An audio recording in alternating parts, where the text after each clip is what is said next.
present a PPT on snapshots from history. Nowadays, we are forgetting our Indian history, which has taken us to the new era of 21st century. The history also relates to our scientific history, which was studied way back by Aryabhatta in 499 CE. Many scientists like Vikram Sarabhai and APJ Abdul Kalam who changed the look of young Indian space scientists who grew up in their field.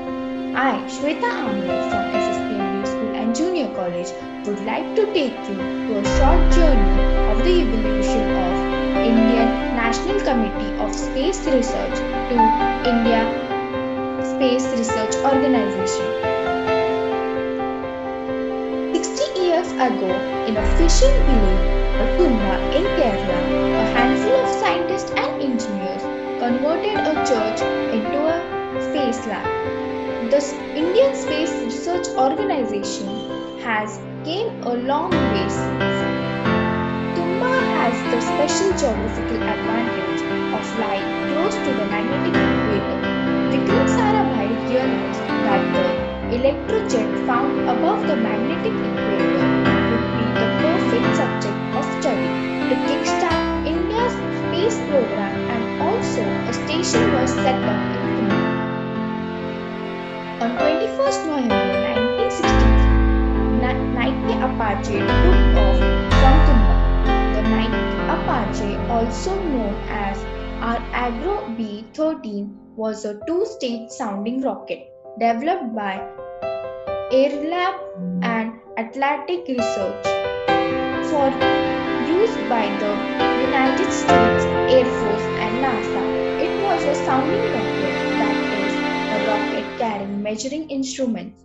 It became the standard NASA sounding rocket and was launched over 600 times 1961 and 1978. The first picture we can see is the launching pad at Tumba Beach.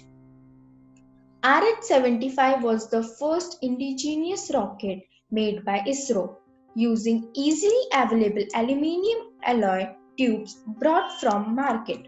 The first rocket in the series was launched in 1963. RH stands for Rohini and 75 refers to the diameter of the rocket in millimeter. The first and the second rocket were imported from Russia and France respectively. Thus, 1963 marked the beginning of the Indian Space Research Program. In the second picture, the Vikram Sarabhai, the father of India's space program, is with Y.J. Rao examine the RH-75. In 1981, Isro broke new ground with its very first geographical satellite. It was a communication satellite called Apple. Arana passenger payload experiment. It was designed and built in just 2 years with limited infrastructure in industrial shield. It gave Isro valuable hands-on experiencing in design and developing 3-axis stability. This photo shows the Apple satellite mounted on a bullock cart to provide a non-magnetic environment to figure out communication problem. In 1979, the major launching site of Isro was shifted to Sriharikota, and shortly in 1980, RS-1 became the first satellite to put into the orbit by an Indian launch vehicle, SLV-3. Although such feats were achieved by several other countries before this, it was a significant process for an Indian young space programmers. As we can see, the satellite was carried by cycle by APJ Abdul Kalam. Thank you.